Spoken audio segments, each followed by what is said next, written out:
So for this, we're going to use Bootcat, which was built by the wonderful team of people in Forlì in Italy. We're using Bootcat because it's effective and because it's free, which is very important. You can download it from their website, which is listed again in the appendix.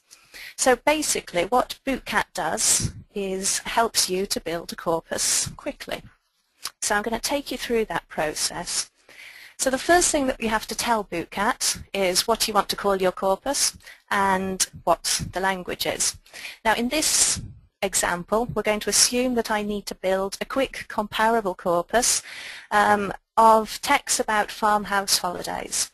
One of the corpora is going to be in English and one will be in Italian. So we'll start with the English one, so I'm going to call it Farmhouse Holidays, put the name in there, and the language I need is English. So then you would go to next page, and at this point you have to put in the seeds, which are essentially the search words that Bootcat is going to use to identify text on the internet. This is a really important stage of the whole process because identifying productive seeds is key in building your corpus, because we need something that's going to collect a lot of relevant data and not too much irrelevant data. So what you can see here is I put in things like farm, farms, farmhouse, farmhouses, countryside, rural, so things relating to the countryside, and then a set of items relating to accommodation, holidays, self-catering, and so on. So having put the seeds in, we would say I'm done and next. And then what Bootcat does is creates groups of tuplets, so these are groups of 3 terms of your seeds that you put in earlier.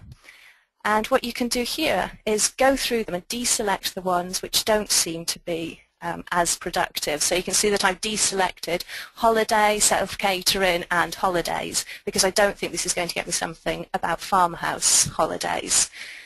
So having done that section, what happens next is that Bootcat then goes and identifies the web pages that contain those 3 terms and returns them as a list.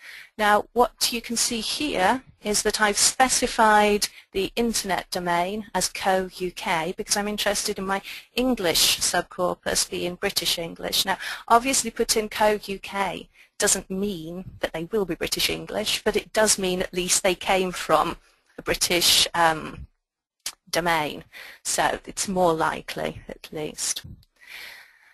Then again you can intervene in the process. So what Bootcat does is it tells you these are the websites that I've found. Are you interested?